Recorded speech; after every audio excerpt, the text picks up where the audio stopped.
My name's Forrest, and I'm a pastor down in Visalia, and I'm about to be really old. I turned 40 in just a couple of weeks, so sort of going through something right now. And I have a wife. I've been married for almost 13 years, and we have two little girls. One's 8, and her name's Emma, and one's 3, and her name's Alice. So there you have it. There's me. I've been a pastor almost my whole life. I've been a pastor 19 years in all sorts of different roles. I've been a youth pastor, a college pastor, a small groups pastor, a teaching pastor, and a lead pastor. And it's been great, and I've loved every minute of it. As a youth pastor, I was never very cool, and I wasn't very good at it, but I loved it anyway. So this morning, really just for a few minutes, what I want to do is just talk to you about the last 10 months of my life. So 10 months ago, a really good friend of mine, his name's Steve, he's having headaches. And he was complaining about it, and one day he called me and said, "Hey man, we work together. Hey man, I'm not gonna be at work today. I'm going to the doctor. You know, these headaches just aren't going away." And I said, he's older than me, and I said, "Well, it's because you're old." He called me a few hours later, and he's lying in a hospital bed. And he said, "Hey, I've got some news." And I said, "Okay." He said, "Well, I'm in the hallway at Fresno Community Hospital, and apparently I have a brain tumor, and they're taking it out in the morning." And I don't know what to do with that kind of information. I mean, this is like, not just someone I work with. We've become very close. He's my buddy.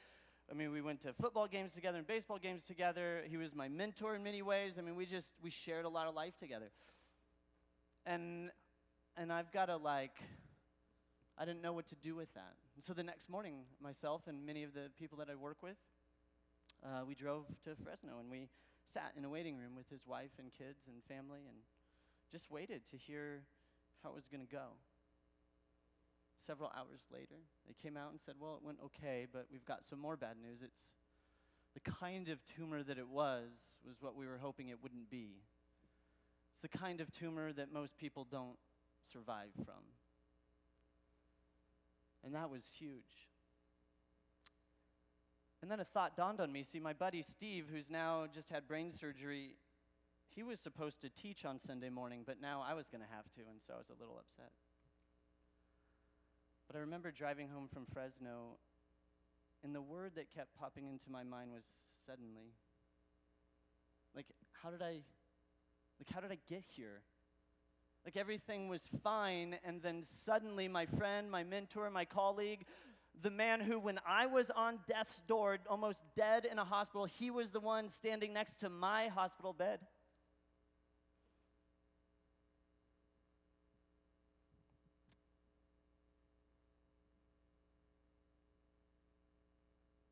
The dude I loved. How did I get here? How did we get here? How did he get there? I mean, have you ever experienced that? Just a suddenly? And a suddenly, I think, is just really, it's just the experience of being dislocated. Like the carpet got pulled out from under you. It's like this feeling of, yesterday I knew how life worked, and I knew my place in life. And I knew where I stood and how all my relationships worked. And then it's something happened, and the very next day, none of that made sense anymore. And you just didn't know what to do. Have you ever had a suddenly where no longer up's up, up's down, and down's up, and you're just so confused and so disoriented that you just really don't know how life works? I mean, everything's moving along just fine, and then suddenly, your parents get divorced. Or suddenly, a good friend of yours' parents gets divorced. Or suddenly, your boyfriend or your girlfriend, they break up with you. And they were your first love. Suddenly, someone in your life gets sick. Suddenly is this feeling of, I don't know what to do anymore. things just aren't turning out the way they're supposed to turn out. It seems suddenly, I think, is just one of the constants in our lives. We all have a suddenly story, and if you don't have a suddenly story yet, I promise you, you will have a suddenly story. It's coming. Where we sort of ask that question, God, what are you doing? And why are you doing this? And we sort of get really angry and we get really frustrated. And for me, the way I operate when life happens, I always want to try to find Jesus, and I always want to ask how he navigated suddenlies and how he navigated questions of like, God, what are you doing and why, God, and those kinds of questions. So this morning, just really quick, I just want to look at one of those moments where Jesus sort of has to deal with the why God question. It's great. I don't know if you know this, but the Gospels, Matthew, Mark, Luke, and John, those are really just biographies of Jesus. Many of them written by his very close friends. And one thing that maybe you've never thought of, what's so fascinating to me about the biographies, the Gospels of Jesus, is that what you'll find is that those closest to him were absolutely convinced he was God. Do you think you could convince your friends that you were God? I mean, it's pretty compelling when those who knew him most thought he's not ordinary. There's something very special about this guy. In fact, I think he might be God.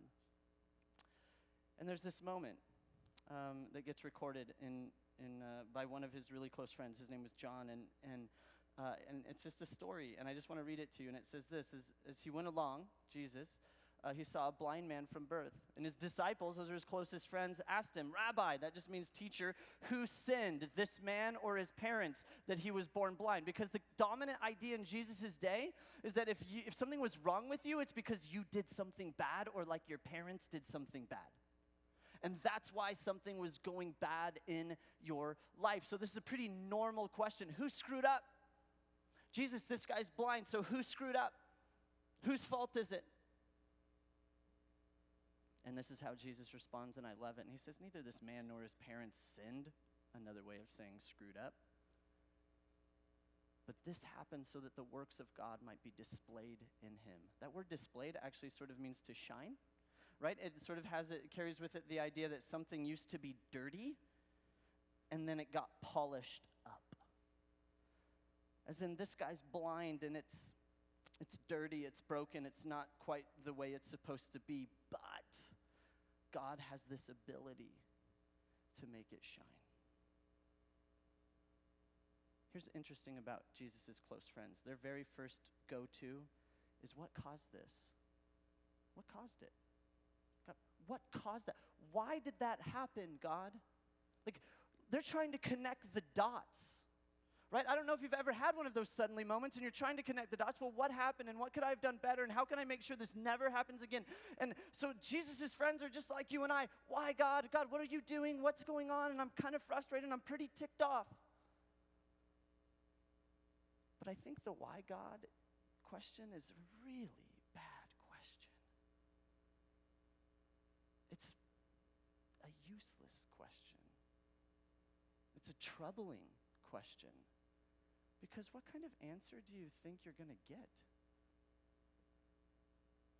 Well, why did my uncle get cancer?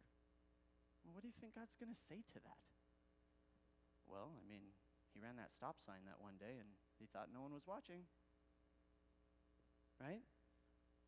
Or why was that car in the accident? Why did my friend get hit by a drunk driver? I mean, why did that happen?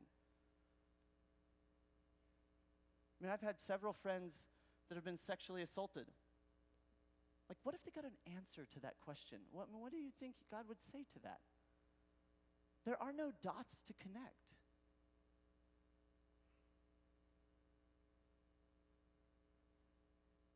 Like, I think our orientation, our posture towards suddenlies in our life is, God, what kicked this into gear? What caused this to happen? God, why did this happen? We want to know the cause. But there's no cause and effect. Life is hard. It's troubled. There's evil, and there's me, and there's you, and there's all sorts of things working against God. and there's trouble. And so Jesus actually doesn't even address the why question. He doesn't even deal with it. All he says is, let's just see what God's going to do. Let's just see what God's going to do. Right? I think Jesus' friends are worried about the past and the cause, and Jesus is worried about the future and the result. He's not interested in why. He's interested in what's going to come from it. Like, what's God going to do in the midst of this? It's an entirely different posture. He doesn't spend time trying to figure out how the man became blind. He's interested in what God's going to do because the man is blind. Why? In fact, if you read the Bible, and I hope that you do, Genesis to Revelation, nobody cares about why. None of them, the authors of the Bible, address why. It's not in the Bible. Why is not dealt with, and yet that's the question as a pastor I get asked over and over and over again. Why? Why did this happen? Why? Why? God, what are you doing? And then people get mad at God because they don't get a why answer. In fact, it's a wrong approach, and it's a bad question because God doesn't deal with why. He deals with what's next. In fact, Eugene Peterson, he's a guy that he's a pastor, but he also wrote The Message, kind of like a pretty easy way to understand Scripture in pretty plain language. And he said this about the passage I just read. The way he translated it, or paraphrased it, is Jesus said, you're asking the wrong question. You're looking for someone to blame, but there's no such cause and effect here. Look instead for what God can do. I wonder the next time suddenly happens, the next time some crisis hits your life, the next time you don't know what to do, the next time you're wondering if life's really worth living, if you would just stop asking why and say, God, what's next? What's next? And this is tough because I had to stand in front of a couple thousand people and talk to them about a man that they loved and tell him that he was dying and 4.5 months later would die. And I had to say to them, as a church, we are not going to ask why, but we are going to believe that God's going to do something in this.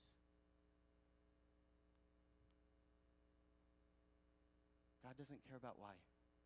There's no dots to connect. He cares about what's next. In my own life, my growing up was a little bit crazy. I grew up an orphan, foster homes, bounced around different foster homes my whole life. The last foster home I lived in was a Mormon home, and I became Mormon. And I was also very sick as a kid. I was in and out of the hospitals. I mean, just really kind of a not cool way to grow up. And then I found Jesus through some friends. And then that didn't even really work out for me, because as soon as I told my foster parents, who were Mormon, that I was now Christian, they kicked me out of the house, and I was essentially just living on my friends' floors. And for like 2 years, I was like super depressed. Like probably should have had medicine. I was so depressed.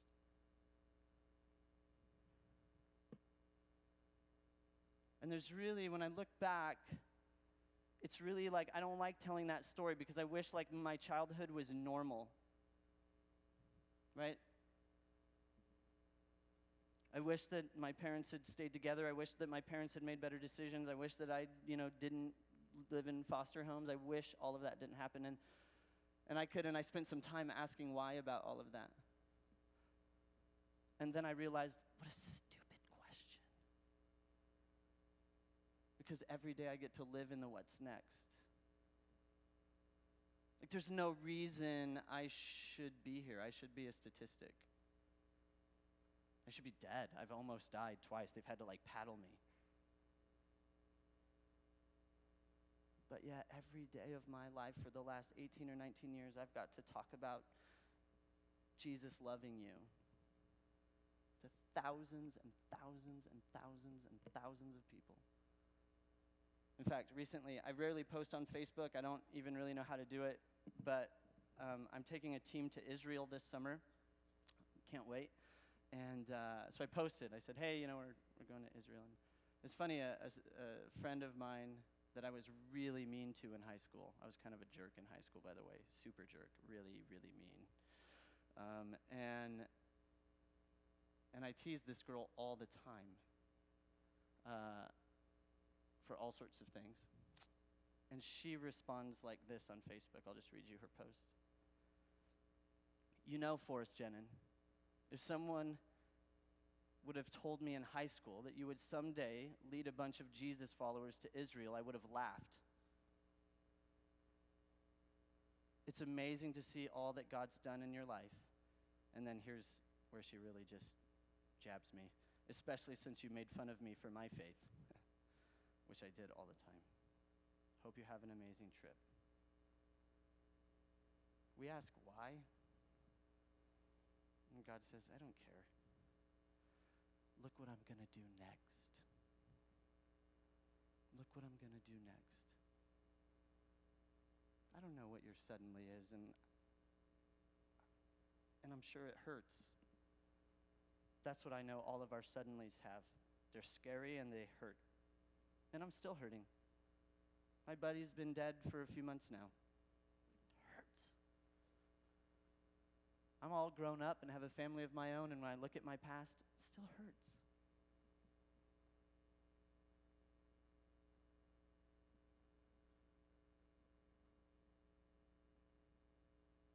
But I can also tell you I'm far enough along to say that God really does answer that what's next question. If we'll let him. If we can move past why. I think many of us believe that like suffering or crisis or pain or tragedy or life not going the way we wanted it to takes away options. But not with Jesus. It just opens up new possibilities. Tomorrow may not ever look the way that you thought it would look, but it doesn't mean that it's not going to be amazing. It's just going to look different. And I think embracing sort of the Jesus approach to suddenly, stop asking why and start asking what's next, is that it opens up these endless possibilities to God doing something really amazing in our lives. But if we just sit in why and we get angry and we start blaming, we go nowhere. We go nowhere. There are no dots to connect. Jesus said, I have a promise for you. In this life, there will be suddenlies. He uses the word troubles, right? That's his promise to you. Life's tough. It's hard. So it's much better to ask God, what are you doing now? What do you want to do? I'm so angry my parents got divorced. So angry. I hate that. He cheated on me. I hate him. But I never felt like I could hurt like this.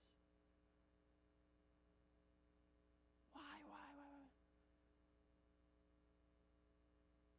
You go nowhere. God, this hurts, but what's next? And I don't think it means to be fake. I don't think it means to be pretend. I don't think it means that you have to fake it until you make it kind of mentality that so much is a part of church. I don't know if you go to a church that's like everybody just pretends like life's okay. I hate that kind of church. I refuse to be a part of a church that exists like that, because that's anti-Jesus in my opinion. The church that I get to be a part of, we make a big deal about that. We want to be authentic. We want to live in a way that people see the real us. And you know what? Every single one of us are in the same boat. We all have some part in our lives we wish would just be erased from the history books. Okay, fine, great. Let's just embrace it and be friends and move on and see what God's going to do with our collective garbage. I don't know about you, but everybody is we all know how to pretend. I'm just over that. I'm over that. Because I think what Jesus says is, you don't have to pretend anymore. You can actually live in a way that we see the real us. Wouldn't that be great? That the person you're sitting next to, like, you saw them and they saw you, and when life really did go upside down, you could lean on them and say, I really need you to help me stop asking why and to see what God's going to do next. Now that's the kind of faith, that's the kind of community, that's the kind of church, that's the kind of school that's worth going to. the kind of friends I want.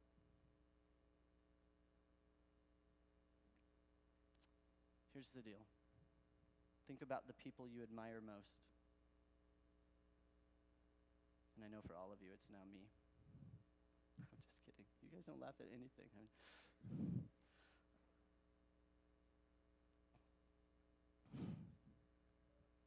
You're laughing? No, that's good. That's good. Just bring it on. Here's what I guarantee about the people you admire most. Here's what I guarantee. They've all had, in all caps, suddenly, and it made them stronger, not weaker. Every one of them, I promise you, that's what's true about them. Because when suddenly happens, we can melt away and faint away and shy away and hide in the shadows and find depression and bondage. Or we can say, God, what are you doing next? And we can get stronger. I don't know. For me, it's just a much better way to live. And I highly recommend it to each and every one of you. Just stop asking why. There's no answer to it.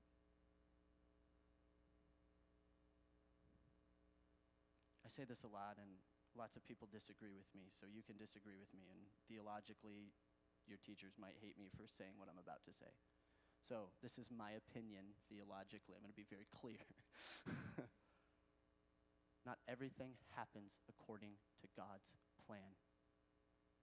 Not everything happens according to God's plan. Life goes sideways. But God has a plan for everything that happens. And you can embrace it and walk in it as much as it hurts, or you can just say, well, it's clearly God's will, and blame him for all the pain in your life. Forrest Jenan's opinion, I don't think that's the way to go. Not everything happens according to God's plan. Life goes sideways. It's evil, and there's pain, and we make bad choices. But God can leverage every suddenly we'll ever experience for something pretty cool. And you get to choose to do that or not. Anyway, thanks for letting me hang out. The clock says I have to pray now, so let's pray. Father, thanks. Thanks for this morning. Thanks that we could just hang out. Thanks that I could just come and hang out with the Immanuel Eagles and reconnect with some old friends and make some new ones. And God, one thing that's universal to every one of us in this room is that suddenly will strike. It's coming. And in that moment, we have a choice to wallow in the why or let you do something with it. God, I pray for every one of these students that they'd let you do something with it. We love you, Jesus. Amen. Thanks, guys.